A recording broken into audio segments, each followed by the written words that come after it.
निवडणुकीच्या पार्श्वभूमीवर खुलताबाद नगर परिषद क्षेत्रात मोठी राजकीय घडामोड घडली आहे। काँग्रेस पक्षाच्या नवनिर्वाचित नगरसेवकांनी भाजपाचे स्थानिक नेते श्री नवनाथ पाटील बरगड यांची एकमतानं उपनगर अध्यक्ष म्हणून निवड केली आहे। या ऐतिहासिक बैठकीत काँग्रेसच्या खालील नगरसेवकांनी आपला पाठिंबा जाहीर केला।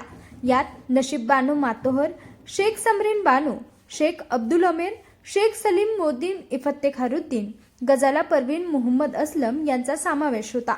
एकमताने झालेल्या या निवडीमुळे स्थानिक राजकारणात नव्या समीकरणांना सुरुवात झाल्याचं राजकीय वर्तुळात बोललं जात आहे। नगर विकास, मूलभूत सुविधा आणि सर्वसामान्यांच्या प्रश्नांना प्राधान्य देत काम करण्याचा निर्धार यावेळी नवनाथ पाटील बरगड यांनी व्यक्त केलाय।